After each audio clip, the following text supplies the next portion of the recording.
On the second anniversary of Brexit, BDI General Manager Joachim says, business relations with the United Kingdom have deteriorated dramatically. The industry looks soberly at the German-British economic relations. 2 years after Brexit, companies don't feel like celebrating. On the list of German export countries, the British have dropped from 5th to 8th place.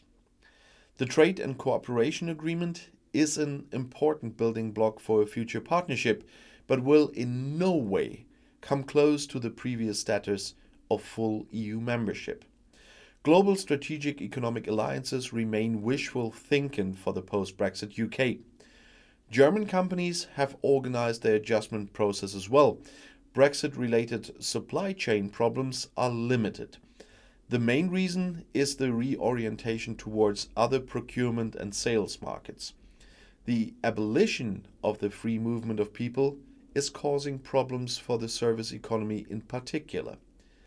Businesses on both sides of the channel demand political stability. Both sides must comply with and implement their agreements, particularly with regard to the Irish border. Traveling without a booster vaccination in the EU is now much more difficult. Since February 1st, there is a new deadline for the vaccination certificate for cross-border travel. As of yesterday, EU vaccination certificates are only valid for around 9 months, that's 270 days, without a booster vaccination. After this period, people without this additional protection will be treated as unvaccinated when crossing borders. This usually means that if you are traveling across borders in the EU, you need a current negative test or even have to go into quarantine. This reflects the decreasing protection of the vaccine and underlines the importance of a booster, said EU Justice Commissioner Didier Reynders. The proof of vaccination consists of a QR code which is created immediately after the vaccination in practices and vaccination centers. The code can be displayed in a smartphone app and read out digitally. Despite the various apps in the individual countries, the codes are recognized everywhere in the EU and make it easier to provide proof not only of vaccinations, but also of recent tests and recent infections with the coronavirus when traveling. With the new regulations for travel within the EU, the different regulations in the member states will be harmonized, says the EU Commission. How long the basic immunization is recognized in the respective countries, for example for restaurant visits or events, can still differ.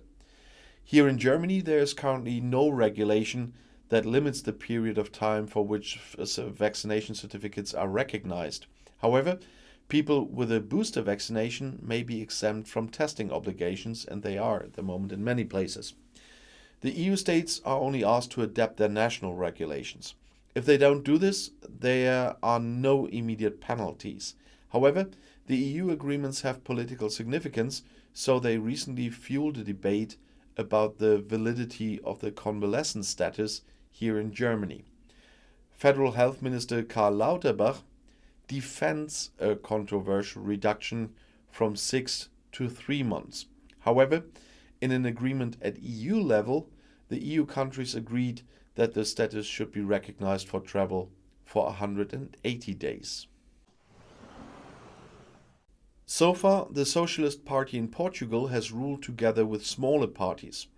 Prime Minister Antonio Costa's party surprisingly won the general election.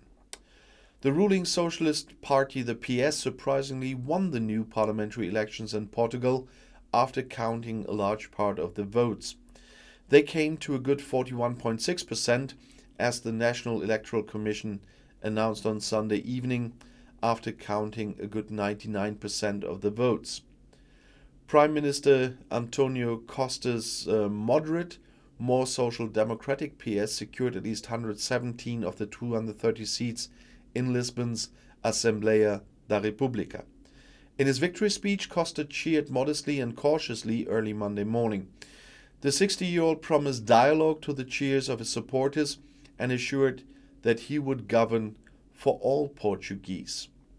So far, the Prime Minister, who has been in power since the end of 2015, has not had an absolute majority.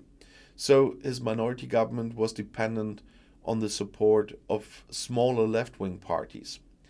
During the election campaign, the trained journalist had promised to continue his previous policy. He wants to further promote the economy, reduce social inequalities, and at the same time stabilize public finances. After, as I said, counting more than 99% of the votes, the PS improved by more than 5 percentage points compared to the last election in autumn 2019. According to the preliminary results, the largest opposition party, the conservative PSD under its top candidate Rui Rio, only got about 27.9%. All other parties remained in the single digits. In addition to the PS, the right-wing populist Chega, which means it's enough, led by top candidate André Ventura, was able to celebrate.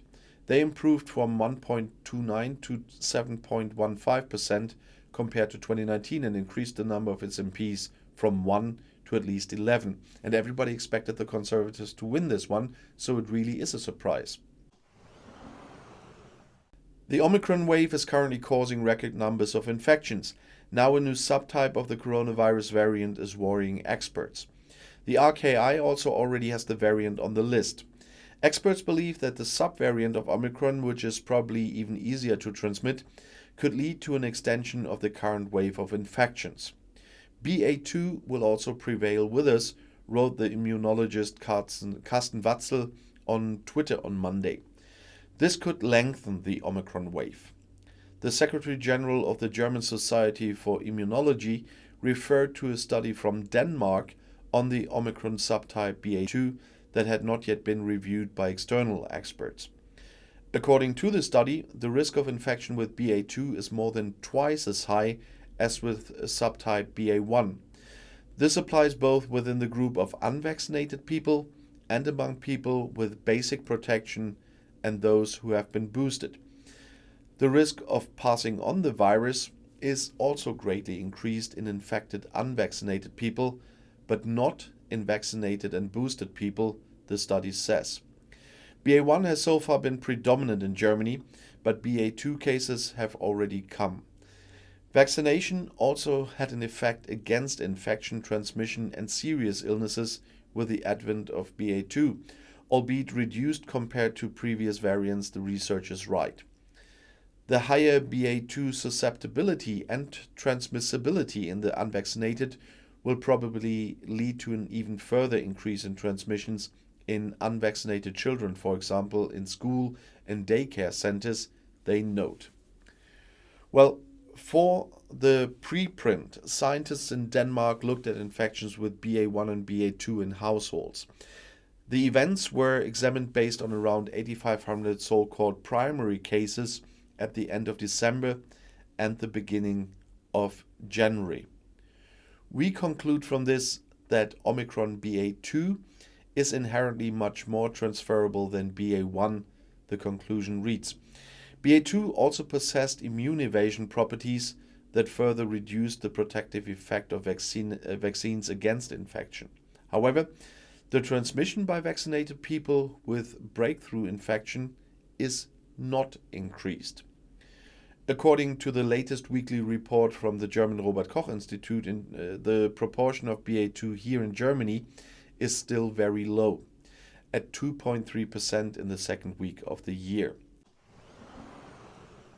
According to the industry association BDI, German industry has adapted to the British exit from the EU 2 years ago.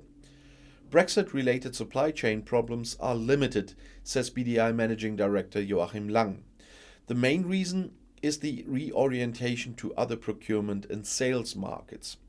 In principle, however, economic relations between the two countries have deteriorated dramatically.